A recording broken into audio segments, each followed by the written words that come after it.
धन्यवाद अध्यक्ष महोदय। आपके माध्यम से पहली बार इस सदन में बोलने का मौका मिल रहा है। मैं आपका धन्यवाद करता हूं। आपके माध्यम से अपनी भारतीय राष्ट्रीय कांग्रेस का, अपने नेताओं का और अंबाला लोकसभा क्षेत्र वासियों का, जिन्होंने मुझे यहाँ चुनकर भेजा है। सर, बजट में बहुत सी बातें हुई। विकसित भारत बनाने का लक्ष्य रखा हुआ है सर, बहुत अच्छी बात है। लेकिन अध्यक्ष महोदय, आज तक उसका कोई रोड मैप जारी नहीं हुआ। इस सरकार ने पंचवर्षीय योजनाओं को बंद कर दिया, जिसमें जवाबदेही थी, बताना पड़ता था, कुछ जमीन पे काम करना पड़ता था। 25 वर्षीय योजना चलाई है अध्यक्ष महोदय कि ना कोई पूछने वाला रहे, ना कोई बताने वाला रहे। सर, हरियाणा प्रदेश से तीन केंद्र सरकार में मंत्री होने के बाद भी पूरे के पूरे बजट में हरियाणा का नाम तक नहीं है सर। कितने दुख की बात है सर। बातें हुई थी हवाई चप्पल वालों को हवाई जहाज में बिठाने की, चर्चा भी हुई कि कैसी कैसी कितनी महंगी टिकटें मिलती हैं। आम आदमी तो छोड़िए, ठीक ठाक आदमी भी जहाज में नहीं चढ़ पा रहा। और ये हालात हुई हैं सर कि जो चलती हुई हमारी पैसेंजर ट्रेनें, रेलगाड़ियां हरियाणा के अंदर, उन्हें भी बंद कर दिया गया। आम आदमी आज पैसेंजर ट्रेन में भी नहीं चढ़ सकता। नया कारखाना तो सर क्या लगना था हरियाणा प्रदेश के अंदर, जो चले चलाए कारखाने हैं वो बंद हो गए। हमारा इतना बड़ा कारखाना HMT पिंजौर में बंद, वो भी बंद कर दिया सर। बहुत समय से मांग आती है कि यमुनानगर से चंडीगढ़ वाया नारायणगढ़ रेल चलनी चाहिए, उस पर भी कोई ध्यान नहीं। हरियाणा के गांवों में, शहरों में बहुत बड़ी आज समस्या है निकासी की, लेकिन उस पर कोई बात नहीं। टैक्स तो लिया जाता है, लेकिन सुविधा कोई नहीं मिलती सर। इस तथाकथित अमृतकाल में युवा देश छोड़कर जा रहे हैं। और सर, जिस देश का युवा ही देश में नहीं रहेगा, वो देश कैसे विकसित होगा? सही बात सर। अपराध, महंगाई, बेरोजगारी, नशा बढ़ता जा रहा है। हमारे हरियाणा प्रदेश में आए दिन गोलियां चलती हैं, फिरौतियां मांगी जाती हैं। ये हाल है सर कि आज हरियाणा वासी और उनके साथ पूरा देश ये कह रहा है कि अमृतकाल कुछ चुनिंदा लोगों के लिए है, आम जन के लिए ये अमृतकाल नहीं। आइए, क्या है स्किल इंडिया की बात हो रही थी सर कि 20 लाख लोगों को अगले 5 सालों में प्रशिक्षण दिया जाएगा। सर, इसी तरह की बात 2015 में भी की गई थी। तब टारगेट 30 करोड़ का था कि 7 सालों में 30 करोड़ लोगों को प्रशिक्षित किया जाएगा। सर, जनता जानना चाहती है, हरियाणा वासी जानना चाहते हैं, देशवासी जानना चाहते हैं कि वो पिछले वाला जुमला था या ये इस बार वाला जुमला है। प्रिया जी बताओ जरा। सर, किसानों की आय दोगुनी करने की बात हुई थी। यहां MSP भी गारंटी नहीं दी जा रही। MSP की गारंटी पर भी बात नहीं कर रहे। 2 करोड़ सर नौकरियां देने की बात थी। 10 लाख नौकरियां तो सर केंद्र सरकार के अंदर खाली पड़ी हैं, उनको भरने की कोई बात नहीं।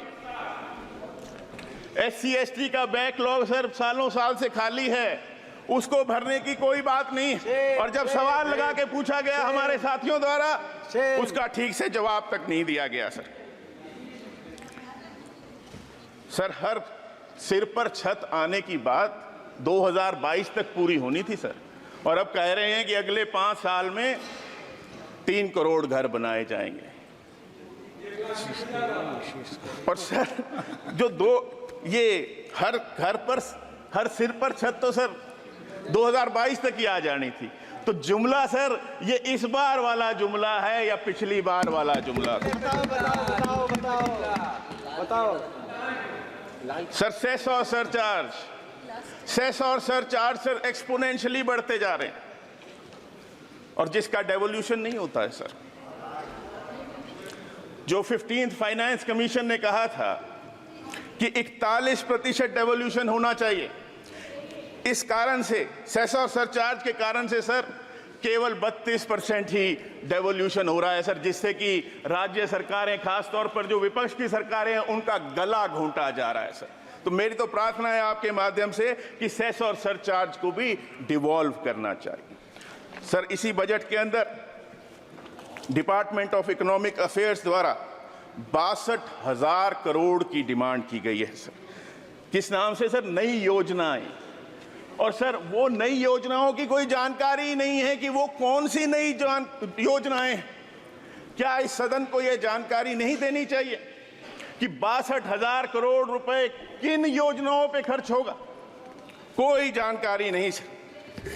सर बात होती है कि तीसरे नंबर की जीडीपी पर हम अपने देश को लेकर जाएंगे और साथ ही सर ये नहीं बताया जाता कि आज हम जीडीपी पर कैपिटा में 144वें स्थान पर, सेंडी मैसेज 144वें स्थान पर सर।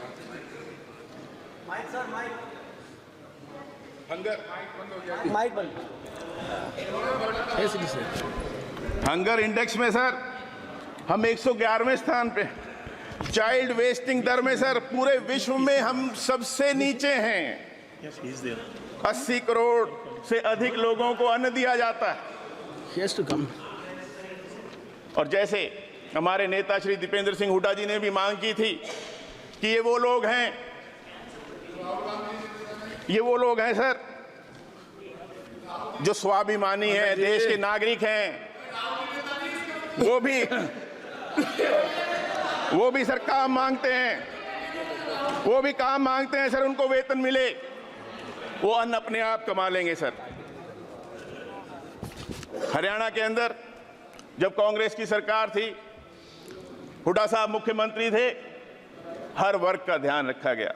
और आज सर ये हाल है कि कोई भी व्यक्ति अपनी बात रखना चाहते हैं, उन पर डंडे चलाए जाते हैं, उनकी बात नहीं सुनी जाती। ये तक हाल है कि महीनों हमारे कर्मचारी धरनारत रहते हैं, उनकी कोई बात सुनने नहीं जाता। अभी चर्चा हो रही थी कि हमारे किसान बॉर्डर पे बैठे हैं। सर ये देश हमारा है, देश के ही नागरिक हैं सर किसान। वो अपने ही देश में, अपनी देश की राजधानी में नहीं आ सकते सर। ये हालात हैं, उनकी बात सुननी चाहिए, हल निकालना चाहिए। लेकिन यही तानाशाही है सर, और इसी तानाशाही के खिलाफ हम लड़ रहे हैं। एमएसपी की लीगल गारंटी के लिए बार बार बात उठ रही, लेकिन उस पर सरकार का कोई बयान नहीं। सर आखिर में मैं तो यही कहूंगा कि हम होंगे कामयाब एक दिन सर। मिलेगी इन जुमलों से निजात एक दिन। बहुत बहुत धन्यवाद। जय हिंद। सर मेरा खत्म नहीं हुआ। इलाहाबाद की धरती से, जहां से पंडित नेहरू, लाल बहादुर शास्त्री, इंदिरा गांधी, राजीव गांधी और विश्वनाथ प्रताप सिंह जैसे लोग प्रधानमंत्री बने, जहां से हरिवंश राय बच्चन, फिराक गोरखपुरी, अकबर इलाहाबादी, धर्मवीर भारती और सूर्यकांत त्रिपाठी निराला जैसे विश्व विख्यात कवि और शायर हमारे देश को दिए हैं। मैं आज इस सरकार के पेश हुए इस कुर्सी बजाओ बजट जो पेश किया गया है, मैं 4 पंक्तियों से इस पर शुरू करता हूं। डबल इंजन वाले डर गए, चुनावी वादे से मुकर गए, कुर्सी की लोभ में मर गए और गिरने की हर हद से गुजर गए। इस सरकार का ये हाल है। भारत के इतिहास में इतना दिशाहीन बजट कभी नहीं आया। और मैं आपसे कहना चाहता हूं अधिष्ठाता महोदय, जिसका मकसद सिर्फ और सिर्फ कुर्सी बचाना है, और इस बजट ने देश हित में कोई ऐसा काम नहीं किया है, कोई ऐसा काम नहीं बताया, कोई एक ऐसी दिशा नहीं बताई जिससे देश आगे बढ़ सके। ये अपनी नीतियों और कार्यक्रमों का नहीं, ये खाली अपने जो सरकार के सहयोगी हैं उनके कहने पर, उनको बचाने के लिए, उनको आगे बढ़ाने का बजट है। इस बजट से खाली अपने जो मित्रों को फ़ायदा करने का बजट है। मैं कहना चाहता हूँ, इस बजट ने शिक्षा के क्षेत्र में जो पैसा कम किया है ये दुखदाई है, पीड़ादायक है। मात्र 2.5% जीडीपी का आप शिक्षा को दे रहे हैं, जबकि अगर आप देखें तो चाइना 5% दे रहा है। चाइना में 56,600 करोड़ रुपया शिक्षा पर खर्च किया जाता है और भारत में 1440 करोड़ रुपया शिक्षा पर खर्च किया जाता है। फर्क तो 1% का है, लेकिन 1% का फर्क 40,000 करोड़ का फर्क लाता है। इसलिए मैं कहना चाहता हूं, आप शिक्षा को ख़त्म करके इस देश को आगे नहीं बढ़ा सकते। मैं एक लाइन से इस बात में आप लोगों के बीच कहना चाहूँगा, इल्म बढ़ाता है उसको कोई घटा सकता नहीं, ये वो दौलत है कोई चुरा सकता नहीं। अगर आप अपने जो है नौजवानों को, अपने क्षेत्र के, अपने देशवासियों को अगर शिक्षा अच्छी देते, अगर शिक्षा का बजट 6% जीडीपी पर ले जाते तो कहीं ना कहीं ये देश आगे बढ़ता। लेकिन इस सरकार ने इसको कम करने का काम किया है। इसका फोकस शिक्षा नहीं है, इसका फोकस स्वास्थ्य नहीं है। स्वास्थ्य का ये हाल है कि अगर आप प्रयागराज में बीमार हो जाएं तो कोई अस्पताल नहीं मिलता है। पूरे देश में आप एम्स बनाने की बात करते हैं, लेकिन प्रयागराज को एम्स देने की बात आप नहीं करते। प्रयागराज के साथ पूरे उत्तर प्रदेश के साथ सौतेला व्यवहार किया गया। उत्तर प्रदेश को विशेष पैकेज दिया जाना चाहिए था। बुंदेलखंड का क्षेत्र हो, पूर्वांचल का इलाका हो, जो पूरे देश में सबसे पिछड़ा हुआ है, अगर आप लोगों ने वहां पर अगर विशेष पैकेज दिया होता तो आज आपकी ये दशा नहीं होती। पूरा बुंदेलखंड हारने का काम किया, पूरा पूर्वांचल हारने का काम किया। इसलिए मैं आप लोगों से कहना चाहता हूँ, साथियों, सुनने का भी मादा रखिए। हम चीन से मुकाबला करने की बात करते हैं, एजुकेशन पर खर्च लगातार कम होता जा रहा है। ऐसी दशा में मैं आपके माध्यम से सरकार को बताना चाहूँगा, सरकार आम आदमी का दर्द नहीं समझती, आम आदमी की शिक्षा और विकास पर ध्यान नहीं देती। ये चाहे जितनी कोशिश कर ले अपनी कुर्सी बचाने की, जनता की जब आह निकलती है तो बड़ी बड़ी हुकूमतों को हिला देती है। आपको समझना चाहिए, जनता की आज आह निकल रही है। आज मध्यम वर्ग करा रहा है। जिस तरीके से इंडेक्सेशन कॉस्ट आप लगा रहे हैं, इंडेक्सेशन आप खत्म कर रहे हैं, आपने लगाकर जो है खत्म किया। पिछले रास्ते से आप इनहेरिटेंस टैक्स लाने का ये जो आप प्रयास कर रहे हैं, ये मध्यम वर्ग इस चीज़ को समझता है। आज मध्यम वर्ग परेशान किससे है? इन्फ्लेशन से परेशान है, नौकरी न मिलने से परेशान है, उसके बच्चे बेरोजगार घूम रहे हैं उससे परेशान है। आज किसान किस चीज़ से परेशान है? जो लीगल गारंटी नहीं दे रहे हैं आप एमएसपी की, इससे किसान परेशान है। लेकिन ये सरकार इस बात का दर्द समझने को तैयार नहीं है। मैं आप लोगों से कहना चाहूँगा, जहाँ से मैं आता हूँ प्रयागराज की धरती से, वहाँ पर नैनी इंडस्ट्रियल एरिया है, लेकिन देश के प्रधानमंत्री जब बने तो उन्होंने कहा था कि इंडस्ट्रियल एरिया को रिवाइव करने का काम करेंगे। 2014 से 24 आ गया, एक भी इंडस्ट्री को पुनर्जीवित करने का काम इस सरकार ने नहीं किया। मैं सरकार से कहना चाहता हूं, अगर आप दोहरा रुख अपनाएंगे, सौतेला व्यवहार अपनाएंगे, तो कहीं ना कहीं जनता आपको दंडित करने का काम करेगी। इलाहाबाद के साथ कोल जाति को जनजाति का दर्जा देने की बात मुलायम सिंह यादव और अखिलेश यादव की सरकार ने कही थी, उसका प्रस्ताव भेजा था, लेकिन आपकी सरकार ने कोलों को जनजाति दर्जा देने की बात नहीं की। मैं आप लोगों से कहना चाहता हूं, 17 जातियों को जनजाति का दर्जा देने की बात उत्तर प्रदेश की विधानसभा में पास करके भेजा था अखिलेश यादव जी और मुलायम सिंह यादव जी की सरकारों ने, लेकिन इस सरकार ने 17 जातियों को जनजाति का दर्जा नहीं दिया। इसलिए मैं आप लोगों से बस अंत में एक बात कह के जो है, नज़ीर अकबरबादी का एक शेर की कुर्सी बचाओ सरकार को मैं चेतावनी देना चाहता हूं और अपनी बात को मैं ख़त्म करना चाहता हूं। अकबर नज़ीराबादी का शेर है जो आपके बीच मैं रख रहा हूं। क्या मसनद तकिया मुल्क मकान, क्या चौकी कुर्सी तख्त छत्तर, सब ठाट पाट पड़ा रह जाएगा जब लाद चलेगा बंजारा।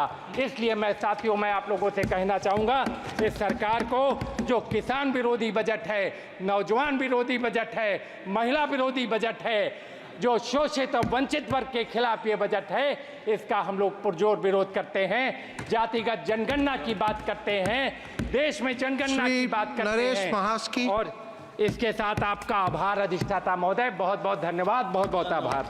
मेरे क्षेत्र में साहब एक भद्राचलम बोल के पुण्य क्षेत्र है, ऐसा क्षेत्र है देश में कहाँ भी नहीं है।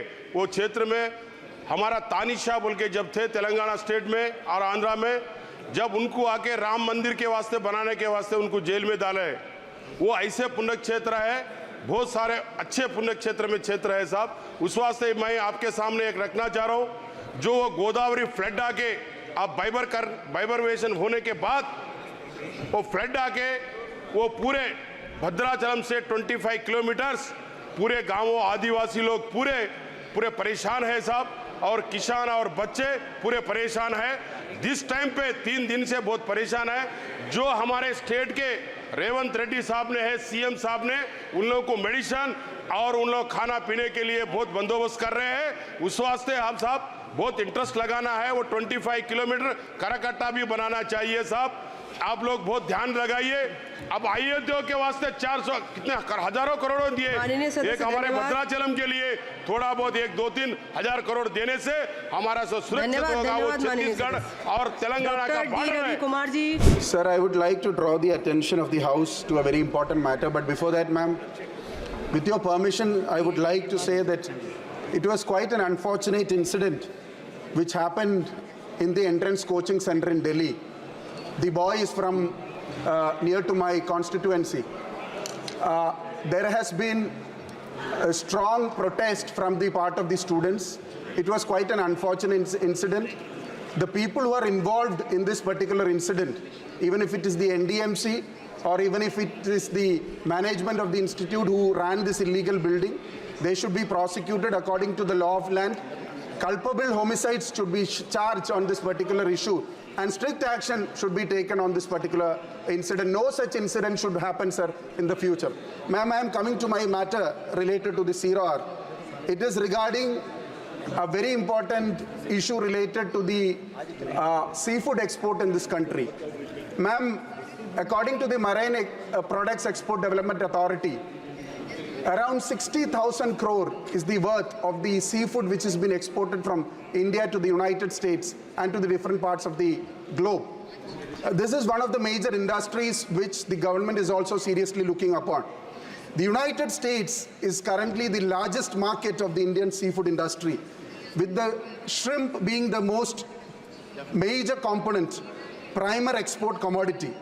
However, the Indian industry is facing a severe threat due to the restrictions imposed by the United States of America in 2019, citing the need of turtle excluder devices to protect the sea turtles. Furthermore, compliance with the US Marine Mammal Protection Act, MMPA, is also vital for maintaining our seafood exports. The MMPA prohibits the intentional killing of marine mammals in the commercial fisheries, and it is crucial for the India adhere to these regulations to ensure continued access to the US market. Sir, conservation of mammals, marine mammals is essential, not just for the environmental sustainability, but also for the economic well-being of the seafood industry. We understand that and we are for it. But unfortunately, we are in a position where the seafood industry is going to be drastically affected. India has come up with various conservation protection laws of marine life and marine environment even earlier than the United States of America. The survey conducted by the Fisheries Survey of India and the CMFRI, Central Marine Fisheries Research Institute, submitted in 2024 stated that no marine mammals, no sea turtles are caught in the fishing nets, not just in Kerala and other parts of the country. Ma'am, this is going to drastically affect our seafood industry, so the government should intervene and proper action should be taken in this regard, ma'am. Thank you. Thank you, Honorable Chairman. Ma'am, we the people of Tamil Nadu strongly oppose the NEET. Now, there are other states which include BJP alliance states joined the fight against NEET. We strongly believe NEET is the test of social and financial capital, wherein the most privileged who can afford to spend exorbitant amounts on coaching institute will take the cake. But the worst today, it has become a test of who has the means to buy the question paper for 25 lakhs. I want to remind the house of the bright young girl, yes, Anita from Tamil Nadu, who died in 2017. Anita hailed from a small remote village. She was a very brilliant student and coming from a Dalit community who had secured 1,176 out of 1,200 marks in her board examinations. Anita did not have the capital to go to Premier Coaching Institute and so could not meet the cut-off need. Eventually, she committed suicide. But I refuse to call this as a suicide. What happened to Anita was an institutional murder. It was the result of a broken system that is designed to push the already marginalized further towards the margins. She is not the only one.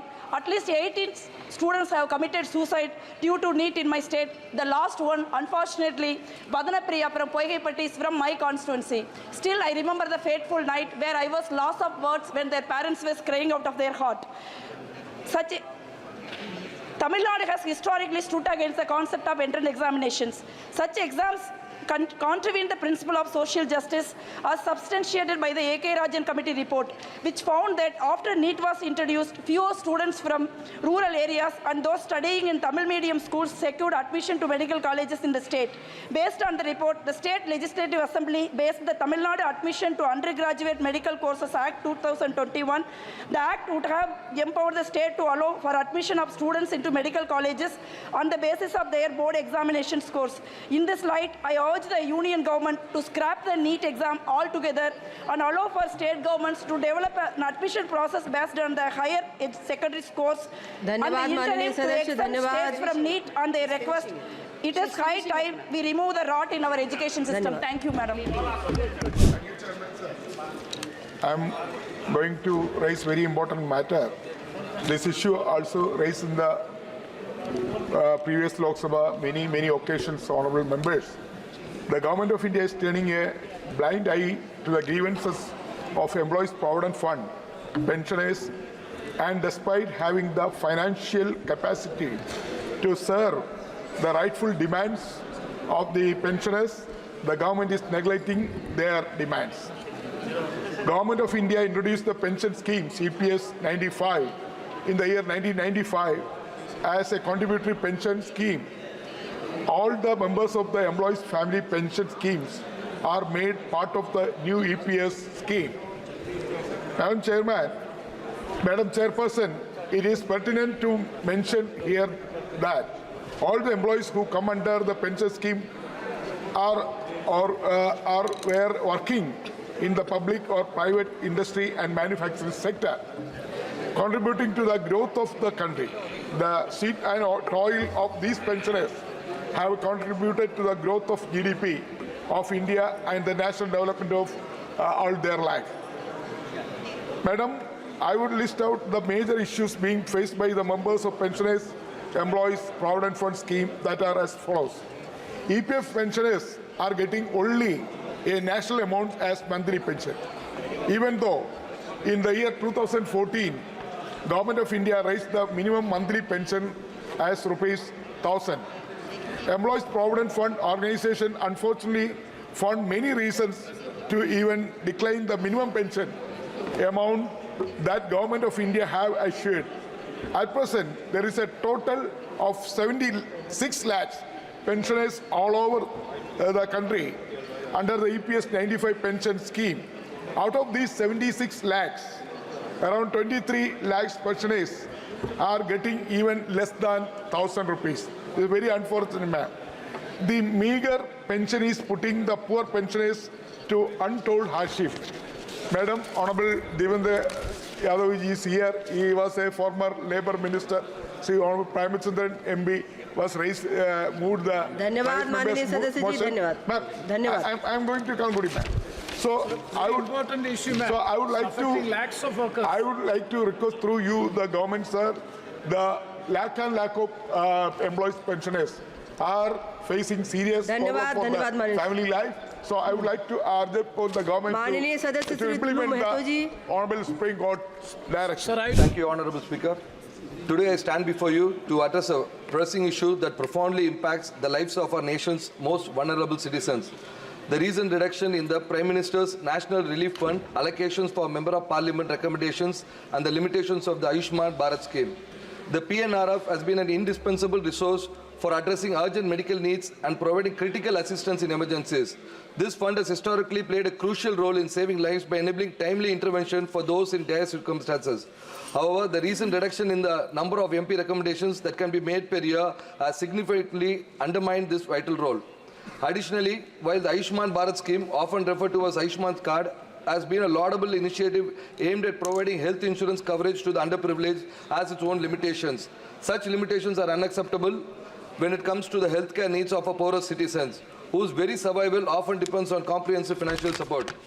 I urge the Prime Minister to take immediate actions to increase the quota for MPs' recommendations to at least 150 per year. This increase will provide MPs with the ability to more effectively address the urgent needs of their constituents and ensure timely medical interventions for those in desperate situations, and also ensure full coverage under Ayushman Bharat.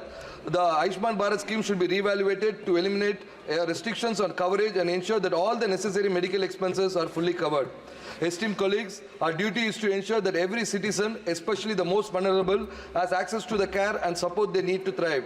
By addressing this issue with both the PNRF and the Ayushman Bharat scheme, we can make a significant difference in the lives of those who rely on these critical resources. Let us work together to restore the full potential of PMNRF and to ensure the Ayushman Bharat scheme so that it meets the immediate and comprehensive needs of all the individuals in our society. Thank you so much. धन्यवाद सभापति महोदया। दक्षिण पूर्व मध्य railway के अंतर्गत आने वाला Korba Chhattisgarh railway को सर्वाधिक राजस्व देता आया है और दे रहा है, लेकिन यात्री सुविधाओं के मामले में कोरबा संसदीय क्षेत्र को उपेक्षित रखा गया है। कोरबा से चलने वाली ट्रेन की लेट लतीफ़ी और ट्रेन के रद्द होने से यहाँ के यात्री बेहद परेशान हैं। कोरबा से लंबी दूरी की यात्री ट्रेन को चलाने के लिए माननीय रेल मंत्री जी को मैंने कई बार पत्र लिखा और आपके माध्यम से मैं और उनके संज्ञान में लाना चाहती हूँ।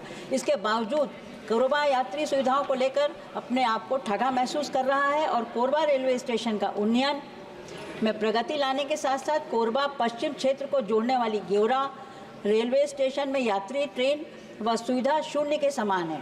तो मैं आपके माध्यम से रेल मंत्री जी से ये रिक्वेस्ट करती हूँ कि कोरबा गेवरा रोड यात्री ट्रेन पुनः परिचालित की जाए, कोरबा स्टेशन में पिट लाइन चालू किया जाए।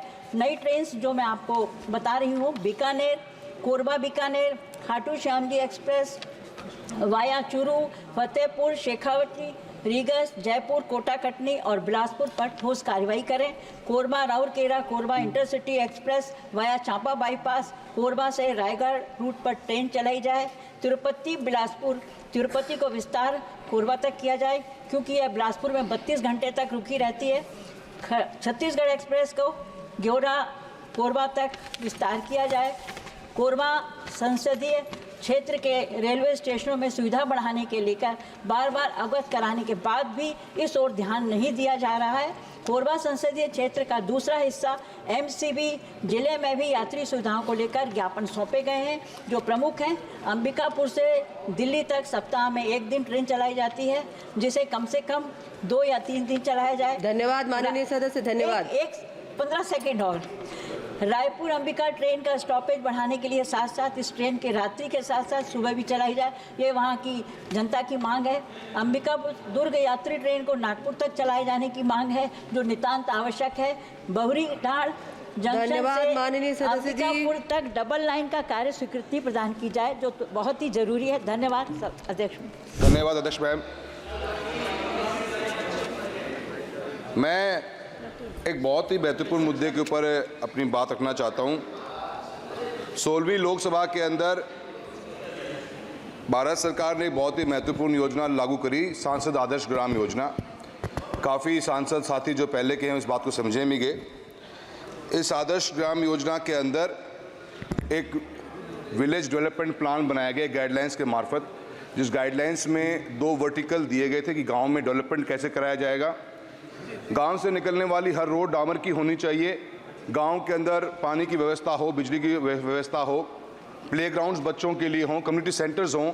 एक प्रॉपर विलेज डेवलपमेंट प्लान की बुकलेट थी मैम, उसी के अकॉर्डिंग एक VDP बनाई गई जिसका नाम था विलेज डेवलपमेंट प्लान। उसके अकॉर्डिंगली हमें काम करना था।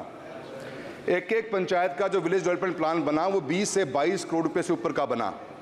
और इस योजना को जब लागू किया गया तो लोगों में बड़ी खुशी का माहौल था कि इस बहुत अच्छा एक प्रोग्राम निकल के आया है और इस प्रोग्राम से गांव में विकास पहुंचेगा। धन्यवाद माननीय सदस्य। मैम 1 मिनट भी नहीं हुआ मैम। मैं माननीय सदस्य से आग्रह कर रही हूँ ज्यादा भूमिका न बांधे, मैम बिना भूमिका के मैम को सुन ही नहीं रहा मैम, प्रॉब्लम ये आ रही है। भूमिका बंद थोड़ी जरूरी इस बात के लिए मैम कि ये विलेज डेवलपमेंट प्लान बनने के बाद में आज भी सांसद आदर्श ग्राम योजना के लिए फंडिंग का प्रावधान नहीं किया गया। 2024-25 के इस बजट सेशन के अंदर भी कोई भी प्रावधान नहीं है मैम। मैं एक सेकंड लास्ट बात कहना चाहता हूं मैम। अगर आज की तारीख के अंदर मेरे लोकसभा क्षेत्र की बात करता हूं, 350 करोड़ रुपए की राशि मिलती है मनरेगा के अंदर और हम एक पंचायत में 100 से 1.5 करोड़ रुपए खर्च करते हैं। अगर इस विलेज डेवलपमेंट प्लान को देखेंगे तो 25 करोड़ रुपए की लागत 25 साल में काम पूरा होगा। मेरा सरकार से अनुरोध है कि सांसद आदर्श ग्राम को डेवलप करना है तो इसके लिए डिफरेंट बजट का प्रावधान रखा जाए और पंचायतों को मजबूती प्रदान करने के लिए बजट के प्रावधान करें तभी गांव विकसित हो पाएंगे। मोहम्मद जावेद जी। मैम हर साल बिहार में, नॉर्थ बिहार में, खास करके सीमांचल, पूर्णिया, किशनगंज, अररिया में बाढ़ होती है मैम। और बाढ़ के अलावा कटाव होती है जिसमें हजारों घर, हजारों सैकड़ों गांव कट जाती है। मेरी सरकार से गुजारिश है कि इसको सालाना 25,000 करोड़ दिया जाए ताकि नदी के दोनों किनारे कंक्रीट वॉल बने, बोल्डर पिचिंग बने, महानंदा बेसिन को जल्द से जल्द चालू किया जाए और जो लेक सिचुएशन हो जाती है इसको रोकना चाहिए। धन्यवाद। और मैम लास्ट, मेची को जोड़ा जा रहा है कोसी का पानी लाके। अगर वैसा हुआ तो ऑलरेडी जो लेक है वो बहुत बड़ा हो जाएगा। मेरी गुजारिश है कि अगर इंटरलिंकिंग करनी है तो नॉर्थ बिहार का पानी को साउथ बिहार दिया जाए और इस प्रोजेक्ट को इमीडिएटली रद्द किया जाए। बहुत बहुत शुक्रिया ma'am.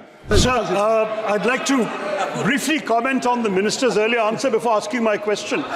The Honourable Minister, he has celebrated, of course, the high quality of institutions. We have 11 in the top 500, etc.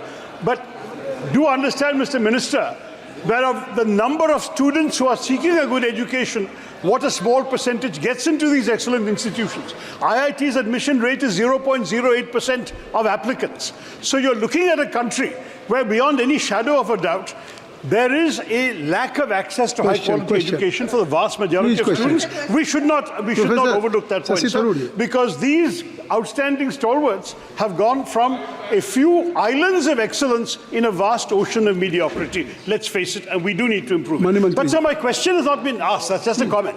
The question is the following, sir.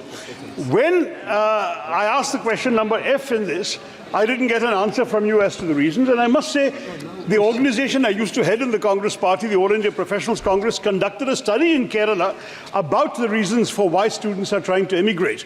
We got 17 factors in the detailed survey that we conducted, of which one is certainly the one we talked about, lack of access to high-quality institutions. Another one, undoubtedly, is the relative lack of academic freedom in Indian campuses by comparison with foreign campuses, as well as, of course, greater social restrictions on the life of children here and so on, and more opportunities for off-campus work. There are a number of matters to do with the environment and academic universities, sir, which we must understand. For the minister to give an answer which avoids the question, I have read his 2 pages reply, sir. There is no answer as to the reasons. I'm giving him some reasons and seeking his comments. He will reply. Is the ministry aware of these factors that are motivating students, and what is the ministry able to do to provide incentives for students to remain in our country rather than go abroad? That's the question. महोदय, जो वायु प्रदूषण के संदर्भ में मैं मंत्री जी से पूछना चाहूँगा। IQ एयर की इस वर्ष प्रकाशित रिपोर्ट के अनुसार दुनिया के 50 सबसे वायु प्रदूषित शहरों में 42 हमारे देश में है, भारतवर्ष में है। आपने नेशनल क्लीन एयर प्रोग्राम शुरू किया है और इसमें विस्तृत जानकारी दी है कि सरकार को चिंता है, सरकार मॉनिटर कर रही है और योजनाएं बना रही है अपने उत्तर में, मगर इसमें कहीं भी बजट का आवंटन नहीं दर्शाया गया आपके उत्तर में। इस गंभीर समस्या के लिए क्या पर्याप्त बजट जितना आप चाहते हैं इस मामले को एड्रेस करने के लिए सरकार द्वारा आवंटित किया जा रहा है? उन योजनाओं का क्या ब्यौरा है? और हम एनसीआर में देख रहे हैं सर, ज़्यादातर सरकार का ध्यान केंद्रित बजट आवंटन की से समस्या का समाधान करने की बजाय पेनल्टीज़ लगाकर, जो किसान स्टबल बर्निंग है उन पे पेनल्टीज़, व्हीकुलर पॉल्यूशन पे पेनल्टीज़, जो गाड़ियाँ इतने वर्ष से ज़्यादा हो जाएं उन गाड़ियों पे पेनल्टीज़, तो पीनल एक्शन पे ज़्यादा है। मगर पीनल एक्शन के साथ साथ इंसेंटिवाइज कर और बजट आवंटित करके इस ज्वलन समस्या का समाधान किया जाए। धन्यवाद उपसभापति महोदय। गुजरात के कुछ इलाकों में बारिश से कई लोगों की जान गई है, काफ़ी क्षेत्र प्रभावित है। दक्षिण गुजरात, साउथ गुजरात के हमारे नवसारी, व्यारा, सोनगढ़ से लेके सेंट्रल गुजरात में बोरसद ले ले या सौराष्ट्र में पोरबंदर, जूनागढ़ का घेड़ या द्वारका तक बहुत बड़े पैमाने पे बारिश से लोग प्रभावित हैं। किसानों की फसल पूरी तरह से बर्बाद हो गई है, खेतों में पानी भर गया है। और उपसभापति महोदय, जो गुजरात के नगरों के हाल है वो किसी भी सोशल मीडिया पे, क्योंकि वो मेन मीडिया में कम आता है, पर सोशल मीडिया पे आप अगर देखेंगे तो गुजरात के नगरों की हालत पूरी तरह से खराब है।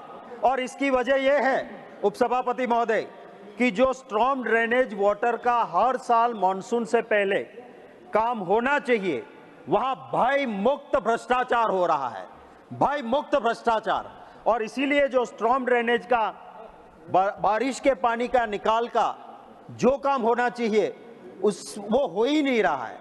नेचुरल वे में पानी जो बाहर निकलना चाहिए, honourable supreme court and high court has time and again said कि इसमें कहीं रोक नहीं होनी चाहिए। गुजरात में ऐसी जगहों पे आशीर्वाद है उन सत्ताधीशों के कि वो जगह जो है उसके ऊपर अनऑथोराइज कंस्ट्रक्शन बन गए हैं, तो नेचुरल वे में पानी निकल नहीं सकता है। उपसभापति महोदय, डिजास्टर मैनेजमेंट एक्ट के प्रावधान है रेस्क्यू, रिलीफ एंड रिहेबिलिटेशन, खोज एंड बचाओ, राहत दो और पुनर्वास करो। मुझे दुख के साथ कहना पड़ रहा है कि गुजरात में बारिश के प्रभावित लोगों के लिए ये तीनों चीजों में से कुछ भी नहीं हो रहा है। पुरानी परंपराएं रही है कि जिसको जो भी नुकसान गया हो उस नुकसान को डिजास्टर मैनेजमेंट एक्ट के तहत पूरी तरह से सहायता दी जाती थी, पूरी तरह से राहत दी जाती थी। और खास करके जो रोज का कमा के रोज खाते हैं उपसभापति महोदय, उनको कैश डॉल्स देने का प्रावधान है। मुझे दुख है कि बारिश के चलते हर रोज कमा के हर रोज खाने वाला जो मजदूर है, उस मजदूर को कैश डॉल्स जिस तरह से देना चाहिए वो नहीं दिया जा रहा है। और इसी को चलते मेरी आपके जरिए सरकार को गुजारिश है कि डिजास्टर मैनेजमेंट या एनडीआरएफ का काम सेंट्रल गवर्नमेंट भी देखती है और उसका शेयर भी जाता है, तो गुजरात के लोगों के साथ न्याय होना चाहिए, उनको रिलीफ मिल। धन्यवाद।